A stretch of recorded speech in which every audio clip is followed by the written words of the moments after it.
Otra cuestión a enfatizar con respecto a las exposiciones es su condición efímera.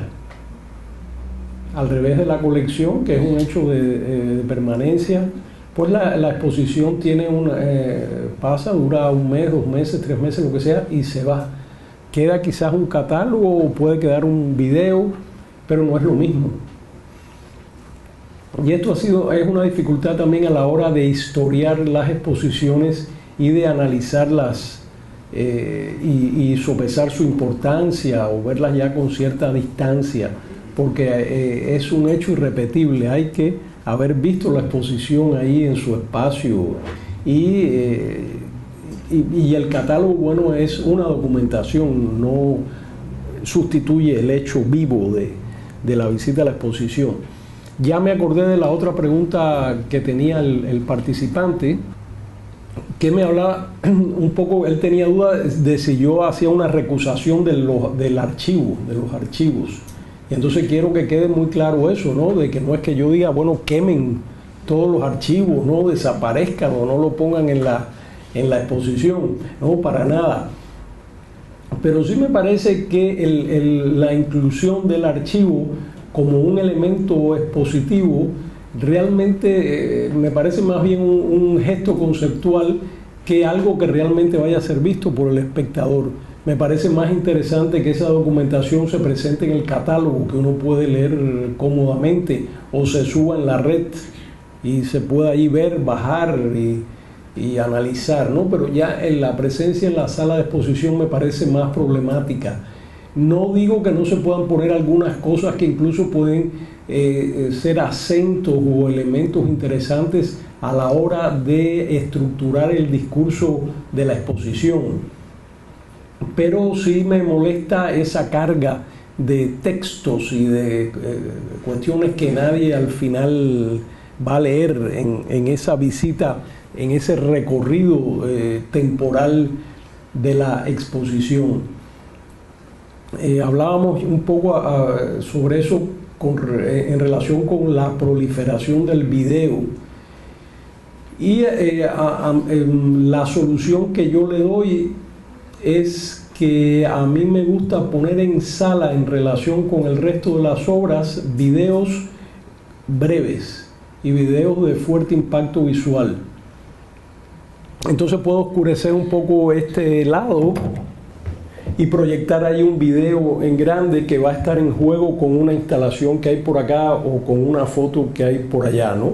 Y entonces establezco ese juego entre las piezas. O puedo quizás ponerlo en un monitor, pero siempre videos que permitan una apreciación, ¿no?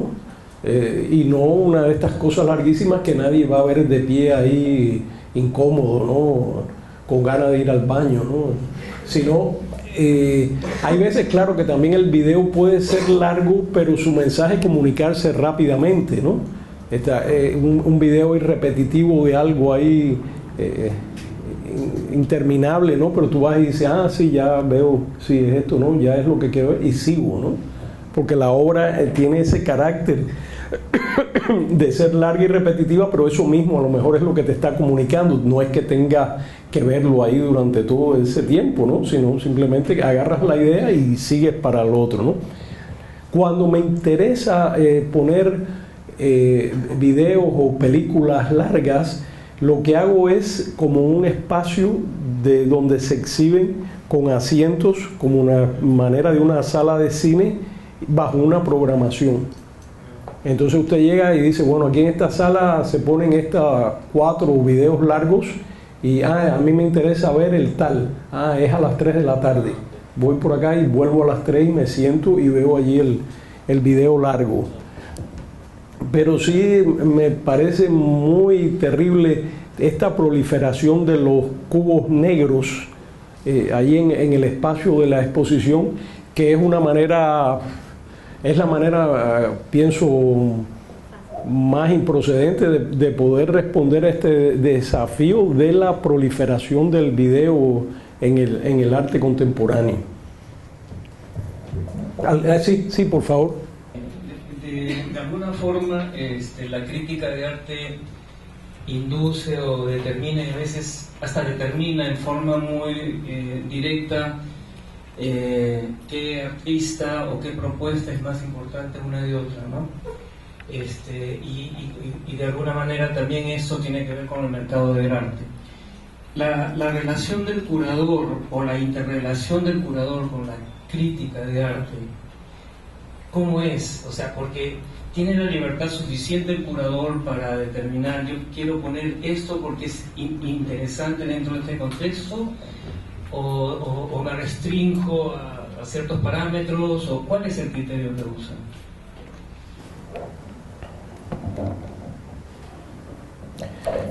Bueno, se ha dicho que los críticos se han convertido en curadores y que la crítica se ejerce hoy más por los curadores y los coleccionistas como los dos sujetos más activos en esta cuestión, ¿no? Y es decir, yo veo la curaduría ancilar a la exposición. Es decir, yo quiero hacer una exposición en determinada línea con determinados objetivos y a mí no me importa quebrar reglas y valorar algo que no está valorado o viceversa. Y van a ver mañana que esto se ve mucho en esta exposición que hice en México, ¿no? Es decir, no creo que nada debe restringir el trabajo que consiste en hacer una exposición buena. Ese es el objetivo. Y dentro de eso quiero trabajar siempre con la mayor libertad posible.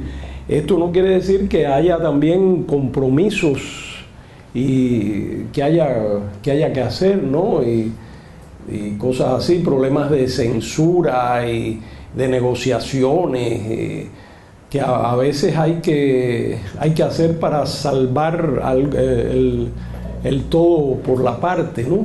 Pero yo trato de dar la pelea siempre, ¿no? Y una de las experiencias que tuve ahora que fui el director artístico de Foto España durante 3 años, porque eso es lo que te piden, ¿no? Te piden que hagas la dirección artística por 3 años. Entonces la hice el año 11, el 12 y este año. Entonces me tocaron todas las desgracias. Me tocó la crisis en España.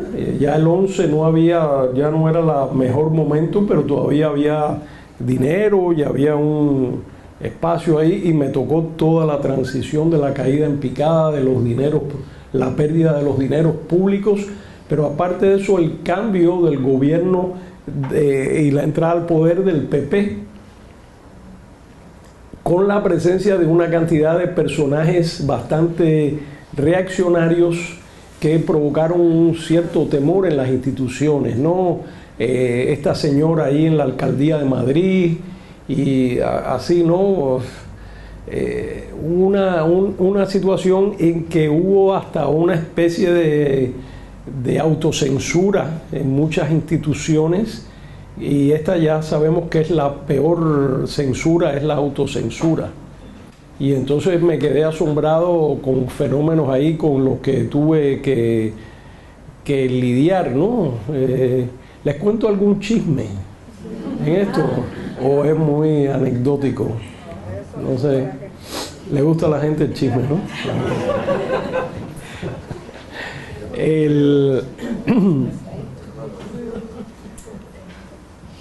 El año pasado, para el Foto España del año pasado, propuse al Matadero de Madrid una exposición de Santiago Sierra.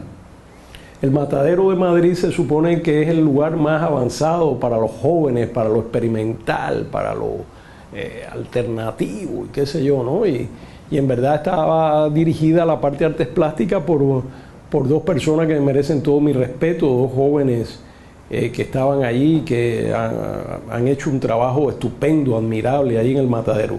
Pero el Matadero depende del Ayuntamiento de Madrid, ¿no? Entonces llega esta señora ahí, ¿no? Y todo esto, y entonces hay como un pánico ahí, una especie, y entonces resulta que la obra que íbamos a presentar de Santiago Sierra corresponde a esa serie que él tiene del No, y era la proyección del No en la visita, en escenas de la visita del Papa a Madrid, que se había producido, ¿no? Pero entonces resulta que la persona que iba a estar a cargo de cultura, ¿no?, por la ciudad, era la misma que había organizado la visita del Papa, ¿no? Con el cambio de gobierno tomó eso, ¿no? Y entonces esta gente del Matadero me dijeron, oye, queremos conservar el trabajo, la cosa está muy mal aquí, no ponemos a Santiago Sierra, ¿no? Yo le digo, pero espérate, ven acá. Esta obra es simplemente la expresión de la opinión de un ciudadano español sobre la visita de un jefe de Estado y un jefe religioso a España. Y está hecha de una manera respetuosa. El No, está el Papa aquí en no sé qué ceremonia, y el No estaba por allá arriba. No es ni siquiera que el No tache al Papa, ni decía fuck you o qué sé yo, a joder al Papa o vaya a la mierda o una cosa. No decía nada de esto. Entonces me parece que es la manera de expresar muy respetuosamente la opinión de un ciudadano español sobre esa visita, que es un artista y lo hace en su obra. Entonces, what's the problem here? ¿No? ¿Por qué tanto lío? Dice, no, porque imagínate, esta señora fue la que trajo al Papa y le ponemos eso ahí. No, mira, Gerardo, goodbye. Entonces esto, después que estaba todo organizado, pues ya, y este es el lugar de avanzada, ¿no? Entonces, bueno, Santiago Sierra le retiró de otra exposición anterior que había tenido, le retiró la autorización a reproducir imágenes de su obra, vaya, los anatematizó, y entonces nos buscamos una galería en Lavapiés, un espacio sin fines de lucro en Lavapiés, y pusimos allí la exposición. Y porque para mí era muy importante que se expusiera eso y no doblegarnos a este hecho de censura brutal, y que a mí me parecía que estaba de vuelta en Cuba, ¿no?, con eso, ¿no? Y entonces, bueno, pues se pudo poner ahí en este espacio, pero tuvimos que financiarlo nosotros por Foto España, ¿no? Porque allí en el Matadero era financiado por el Matadero, pero nos pareció importante pues gastar dinero en eso, ¿no? Entonces, bueno, es un chismecillo y tal, pero les muestra también cómo es todo el trabajo del curador. Me parece muy importante que se prepara mucho a los curadores en las universidades, en los aspectos teóricos, las discusiones sobre el trabajo de la construcción de exposiciones y todo esto, pero quizás falta también una base de preparación de la dura realidad después del trabajo práctico, ¿no? Y que lo considero, como diría Juhan Ru, muy importante para poder lograr el trabajo de este mundo complejo de hacer exposiciones. Bueno, yo creo que vamos a abrir vamos a dejarlo aquí, abrir a las preguntas y comentarios, discusiones. Sí, allá atrás, por favor. Bueno, has hablado de que has curado 3 ediciones de Foto España. Creo que luego ha venido un proyecto en Córdoba, si no estoy mal. Pues, ¿en qué medida ese conocimiento del contexto español ha posibilitado que tu trabajo pueda profundizar más en un contexto?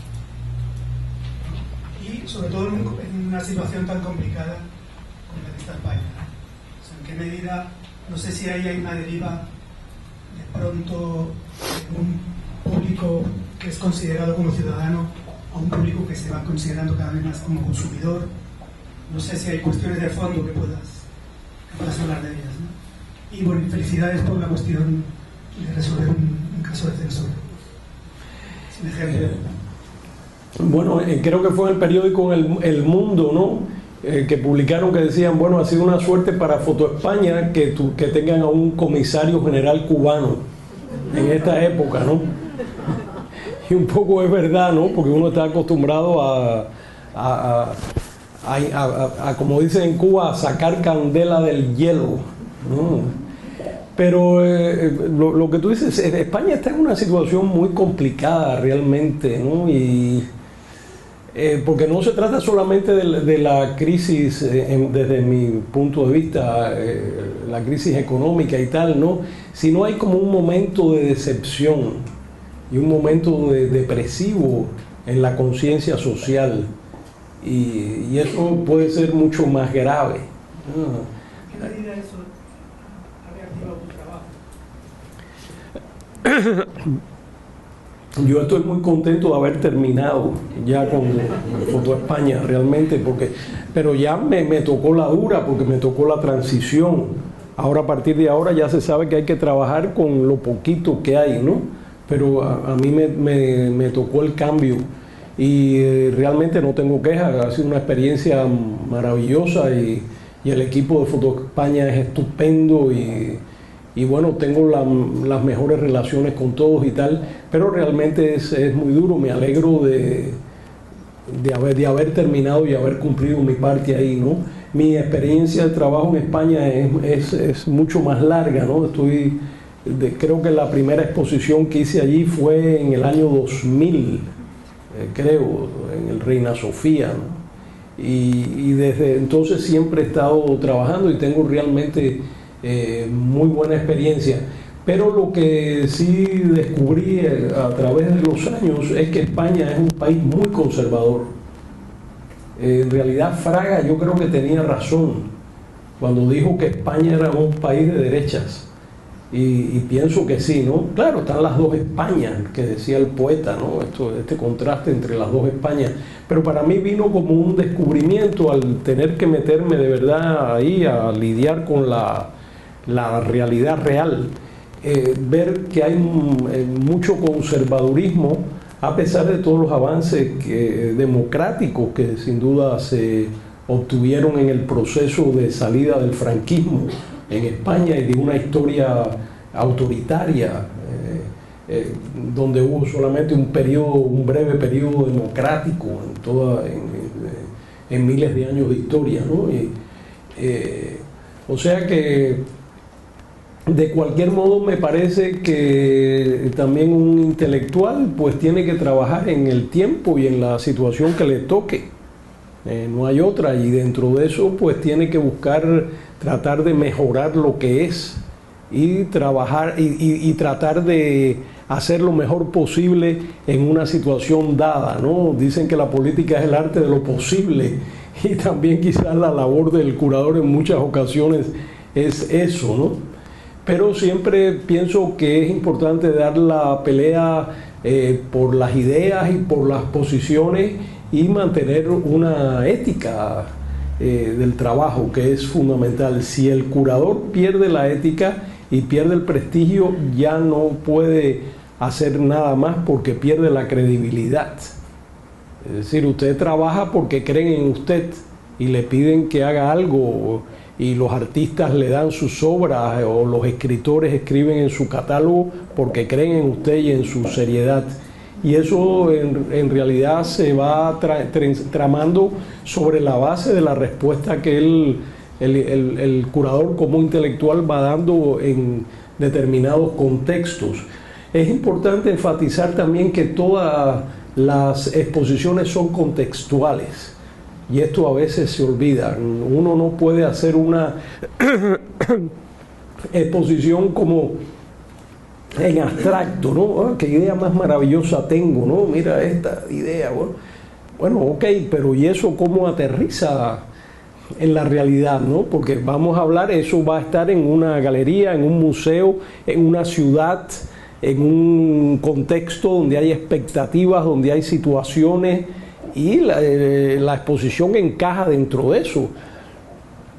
Una de las críticas quizás más certeras que pueden hacerse a las bienales es que a menudo, a pesar de que ellas llevan el nombre de una ciudad, casi todas las bienales llevan el nombre de la ciudad donde tienen lugar, muy a menudo la relación con la ciudad no existe y la Bienal se convierte en una especie de platillo volador que aparece ahí en la noche, aterriza en la ciudad, la gente sale a ver qué es aquel extraño aparato todo lleno de luces y se asombrada, bajan unos hombrecillos verdes ahí con unas antenitas y dicen ¡bip, bip, bip, bip!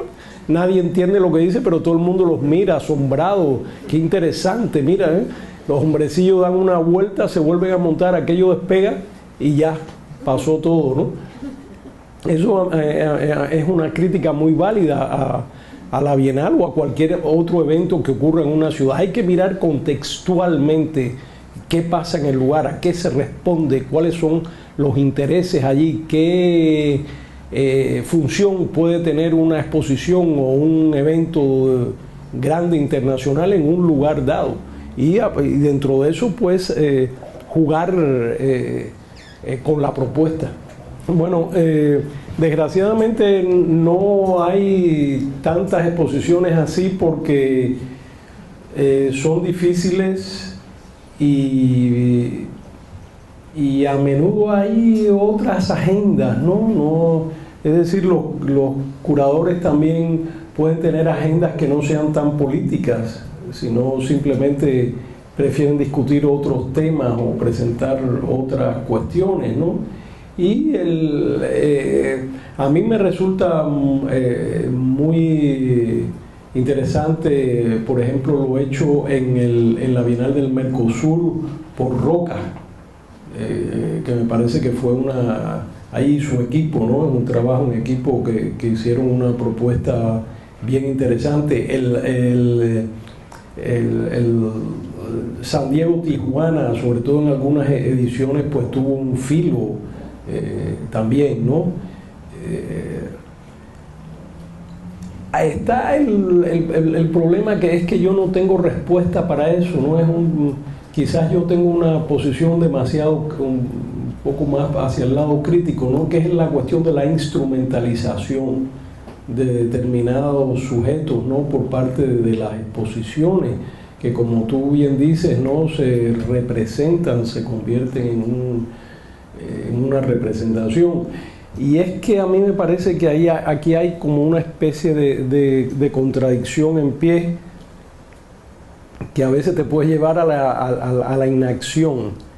Y es que al tú tomar algo, ¿no? Con buena intención y con un sentido político y meterlo en el programa de una exposición, pues de hecho lo que estás es representando eso, ¿no? Fuera de contexto y en el mejor de los casos y en el peor lo estás instrumentalizando. Entonces es un territorio ahí que no sé si a veces me gusta, prefiero hacer la exposición de paisajes, esta que estoy haciendo, ¿no? Y investigar en esa dirección, porque estos son terrenos donde a menudo a mí me parece que hay como unas contradicciones que están implícitas ahí y de las cuales yo no veo bien un norte de salida.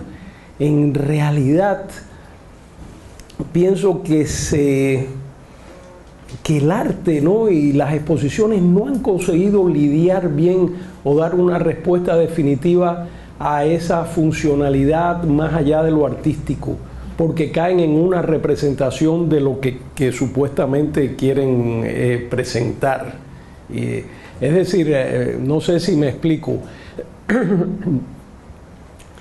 Las aspiraciones sociales, políticas, de trabajo comunitario, de acción del arte, ¿no? Hacia la sociedad, muchas veces quedan simplemente en el hecho de una representación que al final busca la legitimación en el espacio aurático y una vuelta al museo.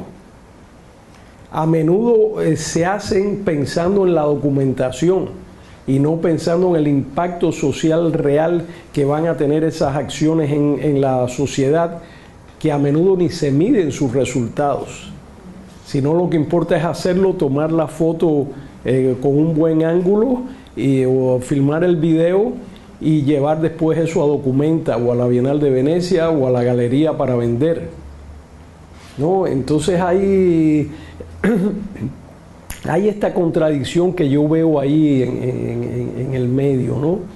Y bueno, por suerte cuando estamos un poco atormentados con esto, viene Rancière a salvarnos, ¿no? Y entonces Rancière dice, no, lo estético es político ya, ¿no? Y hay ese cambio, ¿no? De todo eso, ese estremecer, ¿cómo es que le dice él lo de esto, no?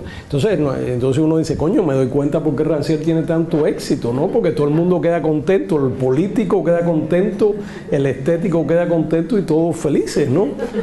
Entonces, pero son problemas que realmente me has puesto una muy dura, porque son problemas que están ahí. Yo me inclino, yo le tengo mucho miedo a la instrumentalización de estos sujetos, ¿no? Pero a veces también tú dices, bueno, déjame hacer algo, porque también algo tengo que hacer, porque no voy a estar en la vida con los brazos cruzados, ¿no? Déjame meter las manos en la mierda, ¿no? También, ¿no? Entonces, pero ahí están todas estas tensiones, ¿no? Que es un problema que daría para otro seminario, todo esto realmente, y para el cual yo me siento bastante incapacitado al final, ¿no? Porque es muy complicado. El curador no es artista, ¿sí? Entonces quería ver si podías desarrollar un poco más tu opinión sobre si te parece válido propuestas en las que el artista pasa a tomar el lugar del curador o se incluye también dentro de la lista de artistas, porque cuando vemos los manuales convencionales de curaduría te dicen que eso es casi como lo que no hay que hacer, ¿no? O sea, tú no puedes ser el artista o el curador y al mismo tiempo incluirte en la lista de artistas. Quería saber qué piensas sobre los proyectos que ya difuminan un poco la línea de división entre curador y artista. Bueno, como tú dices, si vas by the book, hay un conflicto de intereses, ¿no? En el medio anglosajón, de entrada, es inadmisible eso, ¿no? Pero bueno, en otros medios más flexibles, yo diría que hay que verlo caso por caso, porque de pronto el artista no gana nada con estar en esa exposición, porque ya es una figura, y entonces quizás hay que valorar si el hecho de que el artista haberse metido él mismo en la exposición que él o ella han curado, viene bien a la exposición. Como yo digo, para mí, es decir, mi Dios es la exposición. Yo todos los pecados los pongo en función de lograr la exposición. Y de pronto, si yo como artista participando en ella, contribuyo, y no que la exposición contribuya a lanzarme a mí, pues me parece éticamente válido, ¿no? No así cuando es al revés. Sí, yo me quedé pensando en la anécdota que contabas del agua y el ron. O sea, en ese momento estaba pensando en si también era un poco como darle agua al que tiene que mantenerse en su sano juicio y darle ron al que tiene que estar ahí teniendo combustible para armar el show. Entonces, ahí van dos preguntas, ¿no? Por un lado, ¿qué tanto la figura del curador puede, de alguna manera, hacer, no por responsabilidad necesariamente suya, pero en todo caso ayudar a que el artista a veces se sienta liberado de la tarea de reflexionar o de mirar críticamente su propio trabajo, porque van a haber otros que lo van a hacer? Y por otro lado también, qué tanto las condiciones actuales de los sistemas del arte contemporáneo demandan del artista este papel de estar como armando el show. Bueno, pienso más bien que el artista ha avanzado hacia el sentido de la racionalidad intelectual. Sobre todo después del conceptualismo, el arte se ha llenado de ideas. Y ya el artista hoy día es siempre un creador muy vinculado al mundo más intelectual de las ideas, ¿no? Y menos ese bohemio romántico con drogas ahí que creaba así en una especie de corte con la sociedad castrante, ¿no? Entonces, pero yo pienso que el artista siempre debe de ejercer un criterio, ¿no?, sobre su propia obra. Lo que a menudo está tan cerca, el factor subjetivo es tan fuerte que a menudo le cuesta trabajo, no puede verlo, y en este caso el curador como persona, un observador preparado y exterior sí puede ayudarlo mucho.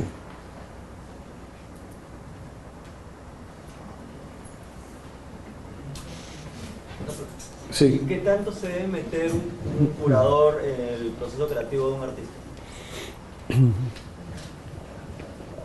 Muy buena pregunta, porque eso también, es decir, un mal curador quiere hacerle la obra al artista. Y esto es... ahora bien, un buen curador de pronto le puede proponer algo al artista, ¿no? Y tal vez le abra una vía, ¿no? Y si el artista lo considera conveniente para él y posible, pues adelante, ¿no? Hay veces también que el curador usa elementos no artísticos o no llamados artísticos y los incluye en la exposición y hace unas cosas que podrían considerarse obras, ¿no? Pero que están en función de la exhibición. O sea que también hay terrenos ambiguos ahí, ¿no? Pero realmente decirle al artista lo que hacer con su obra, ¿no? Lo más es ejercer un juicio y decirle una opinión que puede servirle al artista en su propia orientación. Hola. Quería preguntarle, porque con el auge de las nuevas tecnologías, hay muchos museos que han empezado también a dar poder a sus mismos públicos a que puedan incluso votar por las obras que van a subasta, o votar incluso por las obras en que van a ir a exposición, y incluso que puedan armar las mismas, ciertos públicos puedan postular a que puedas armar una exposición en ese museo, ¿no? Que puedas tú ser el mismo, aunque no seas el profesional, ¿no? Pero que puedas tener esa capacidad de poder armar una exposición. ¿Qué opina usted acerca de estas acciones que se vienen haciendo en algunos museos? A mí me interesa todo lo que intente renovar y buscar nuevas posibilidades, o sea que mi posición es positiva, ¿no? Son experiencias curatoriales nuevas que hay que probar. Pueden fracasar, pueden funcionar. Yo sí soy un enemigo de la quietud y del establishment. Estas cosas que se muevan, aunque puedan no gustarme tanto o no estar de acuerdo, pero en general las considero positivas.